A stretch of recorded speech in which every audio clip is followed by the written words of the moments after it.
आज हम एक ऐसे एंटरप्रेन्योर का इंटरव्यू करेंगे जिन्होंने पेंडेमिक के बाद अपना कॉस्मेटिक्स का बिजनेस इनिशिएट किया। जैसे कि आप सब जानते हैं, कोविड के बाद पाकिस्तान में फिजिकल बिजनेसेस को डाउनफॉल फेस करना पड़ा, बट उस टाइम पे इन्होंने अपना बिजनेस इस्टेब्लिश किया। सो आए हम इनसे जानते हैं इन्होंने अपनी जर्नी का आगाज़ कैसे किया। तो अस्सलाम वालेकुम मूसा, कैसे हैं आप? वालेकुम सलाम, ठीक ठाक, अल्लाह का शुक्र। तो आप हमें बता सकते हैं कि आपने अपनी जर्नी का आगाज़ कैसे किया? अब मैंने अपनी जर्नी का स्टार्ट ऐसे किया कि मैं स्टूडेंट था बीबीए का, एनसीबीए से मैं बीबीए कर रहा था। बीबीए के दौरान मैं अपनी जॉब भी करता था और जो है ना बीबीए के बाद मेरा आगे फर्दर का फ्यूचर का इरादा ये था कि मैं मास्टर्स करूं बाहर से। तरक्की के लिए मैंने वीज़ा अप्लाई किया। आप लोग जानते हैं कोविड में पाकिस्तान को काफ़ी सारी चीज़ों को फेस करना पड़ा, उनमें से मुझे भी ये चीज़ फेस करनी पड़ी कि कोविड की वजह से मेरे वीज़े की रिजेक्शंस आई, जिस वजह से मैं बाहर नहीं जा सका। तो जैसे ही मेरा बीबीए कंप्लीट हुआ तो मैं जॉब मैंने अपनी जो हाफ टाइम में करता था, मैं बीबीए के दौरान बीबीए कंप्लीट होने के बाद में वो जॉब फुल टाइम करने लग गया। उस जॉब के दौरान मुझे ये हुआ कि मैं जो है ना अपना बिजनेस स्टार्ट करता हूँ। बिजनेस स्टार्ट करने के लिए जो सबसे पहले चीज़ ज़रूरत होती है, आपको इन्वेस्टमेंट चाहिए होती है। इन्वेस्टमेंट जो है कि वो मेरे पास नहीं थी। इन्वेस्टमेंट के लिए मैंने सबसे पहले जो है ना अपने फ्रेंड्स एंड फैमिली से मैंने मशवरा किया कि मैं जो है ना लोन्स वगैरह लूँ। तो फिर मैंने सबसे पहले जो है ना लोकेशन देखी कि कहाँ पे मेरी शॉप होनी चाहिए, एक अच्छे पॉइंट पे शॉप होनी चाहिए जहाँ से मुझे अच्छी सेल्स आएँ, अच्छे कस्टमर्स मिलें, जिन कस्टमर्स की वजह से मेरी शॉप आगे ग्रो करे। तो जो है ना मैंने फिर अपनी जो है ना वो शॉप की लोकेशन ढूंढने के बाद मैंने सबसे पहले अपने फ्रेंड्स एंड फैमिली से लोन्स का इंतज़ाम किया, लोन्स लिए। लोन लेने के बाद कुछ इन्वेस्टमेंट मेरे पास अपनी जमा थी।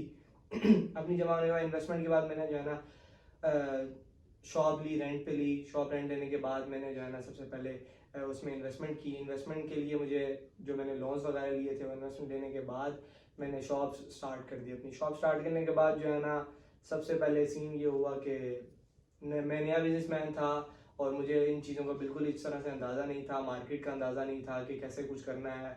हाँ, कुछ मुझे जो है ना अपनी फैमिली की तरफ से मोटिवेशंस थी क्योंकि मेरे फादर भी बिजनेसमैन हैं, तो इसलिए उनकी वजह से मुझे काफ़ी मोटिवेशन मिली।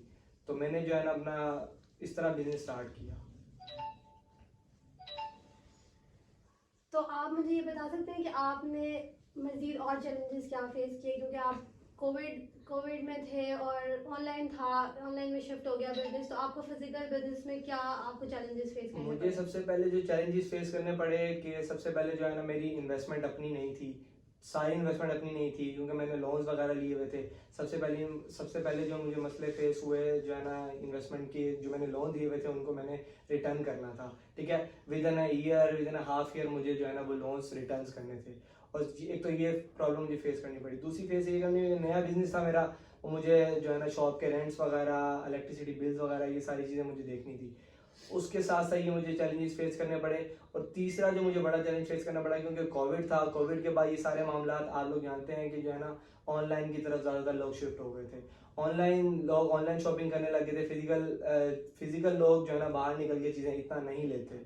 लेकिन ये सारी चीज़ें फेस होती हैं हर एक नए बिजनेसमैन के लिए क्योंकि कोविड के बाद बहुत ज़्यादा ऑनलाइन शुरू हो गया था। ऑनलाइन लोग परचेजिंग करते हैं, आप लोग सब जानते हैं। तो मुझे जो सारी प्रॉब्लम ये फेस करनी पड़ी थी, लेकिन आपको ये मोटिवेशन होनी चाहिए कि आप नया बिजनेस करो, आपने स्टार्ट किया है तो आपको ग्रो करना है। उसके लिए जो आपको जो है ना 1 ईयर 2 ईयर की जो ब्लीडिंग आपको फेस करनी पड़ती है। उसके साथ साथ जो है ना अगर आप कांस्टेंट रहेंगे उस चीज़ में तो ही आप अपना बिजनेस ग्रो कर सकते हैं। तो तकरीबन मुझे साल तो एक लगा था। 1 ईयर में, विद इन 1 ईयर जो है ना मैं अपने सारे लोन्स क्लियर कर चुका था। मेरी जो सारे लोन्स थे वो मेरी इन्वेस्टमेंट बन चुके थे। मुझे मज़ीद इन्वेस्टमेंट करने में आसानी हो गई क्योंकि मेरा बिजनेस ग्रो हो चुका था काफ़ी हद तक। तो साल से 2 साल के अंदर जो है ना मुझे ये सारी चीज़ें, मेरी जो प्रॉब्लम थी, जो सारे मेरे मसले हल हो सके क्योंकि मैं इसमें कांस्टेंट था।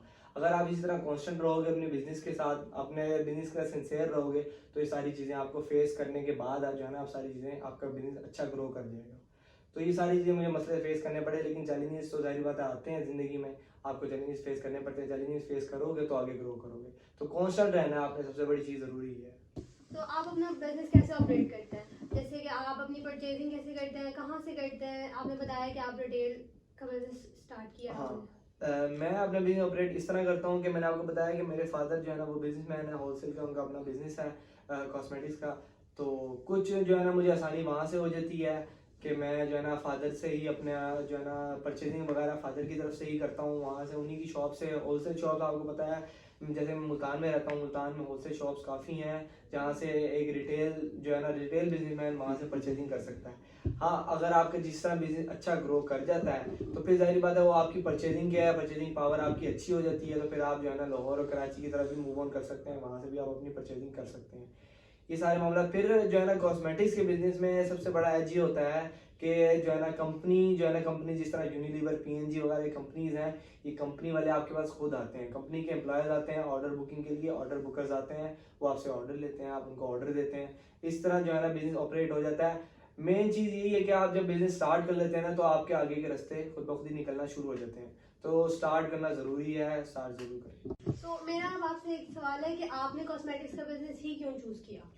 हाँ, कॉस्मेटिक्स का बिजनेस स्टार्ट मैंने इस तरह किया कि जो है ना मेरे फादर जो है ना वो भी एक बिजनेसमैन है, तो वो भी उनका भी कॉस्मेटिक्स का बिजनेस है होलसेल का, ठीक है। उससे मुझे मोटिवेशन मिली थी क्योंकि मेरे पास बैकअप अच्छा था, बैकअप स्ट्रॉन्ग था।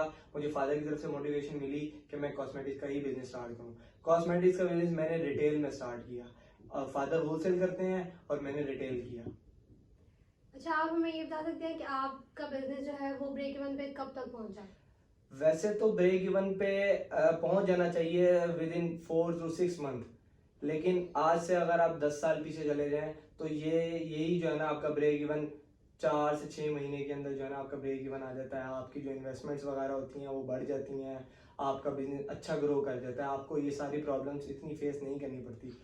कोविड के बाद पाकिस्तान के हालात आप लोगों के सामने हैं, तो ये प्रॉब्लम मुझे भी फेस करनी पड़ी थी क्योंकि इसी दौरान मैं कोविड के दौरान में मैंने बिजनेस स्टार्ट किया था अपना। तो मुझे जो है ना तकरीबन मेरा ब्रेक इवन अगर मैं कहूँ तो मुझे ब्रेक इवन मेरा स्टार्ट हुआ था विद इन 1 ईयर। 1 ईयर के बाद जो है ना मैं सही से जो है ना सेटल था अपने बिजनेस में। मुझे अपने इधर उधर से मसले मसाइल नहीं थे क्योंकि सब चीज़ मैं अपनी इन्वेस्ट मेरी अपनी हो चुकी थी, हर चीज़ मेरे पास अपनी हो चुकी थी। बस मुझे इसमें ये करना था कि शॉप के रेंट्स क्लियर कर, रेंट देने थे शॉप का, इलेक्ट्रिसिटी बिल वगैरह, ये आप आपकी शॉप आपको देने लग देती है। वैसे तो विद इन 4 to 6 मंथ्स में देने लग देती है, लेकिन मुझे जो प्रॉब्लम फेस हुई थी वो विद इन 1 ईयर के बाद में जो है मेरा ब्रेक स्टार्ट हो गया था। तो इसी के साथ हम वाइंड अप करते हैं और हम आपसे एक आखिरी सवाल करते हैं कि आप जो है वो स्मॉल बिजनेस एंटरप्रेन्योर्स को, स्टार्टअप्स को आप क्या एडवाइस देना चाहेंगे? हाँ, स्मॉल स्टार्टअप्स को मैं ये कहना चाहूँगा कि अपनी फर्दर स्टडीज़ कंप्लीट करें। फर्दर स्टडीज़ कंप्लीट करने के बाद जो है ना सबसे बेहतरीन जो मशवरा मेरा ये है कि वो बिज़नेस की तरफ आएँ। फिज़िकल बिज़नेस को पाकिस्तान में लोगों ने बहुत ज़्यादा जो है ना गिरा दिया है कि जी फिज़िकल बिज़नेस का कोई स्कोप नहीं है। फिज़िकल बिज़नेस का बिल्कुल स्कोप है अगर आप अपने बिज़नेस के साथ सिंसियर हैं, उसके साथ कांस्टेंट रखेंगे अपने बिज़नेस को, तो जो है ना आपके पास बिजनेस के से अच्छा कोई और चीज़ नहीं है, ठीक है। बिजनेस में जो ये होता है कि सबसे बड़ी चीज़ आपके पास है, आपके पास विद इन अ टाइम आपके पास पेमेंट होगी, विद इन अ टाइम आपके पास एक अमाउंट होगी जिसको आप कहीं भी खर्च कर सकते हैं, आपके पास आपके इन हैंड कैश होगा। तो ये स्टार्टअप्स के लिए सबसे बड़ा मशवरा यही है कि जो है ना बिजनेस की तरफ आएँ और इसको कांस्टेंट रखें, इसके साथ सिंसियर रहें, तो इंशाल्लाह कोई प्रॉब्लम चैलेंजेस फेस होते हैं, हर चीज़ें फेस होती हैं, वो मेरे साथ भी हुई हैं और सबके साथ हुई हैं। इससे मेरे से मैं तो एक छोटी सी मिसाल हूँ, इससे बहुत बड़ी बड़ी मिसालें आप लोगों के सामने आप लोग सब देख चुके हैं। तो ये सारी चीज़ें आती हैं, आप बिजनेस स्टार्ट करें, उसके साथ कांस्टेंट रहें, सिंसियर रहें, इंशाल्लाह जो है ना कामयाबी आपको मिलेगी। Okay, thank you so much, Musa, for your precious time.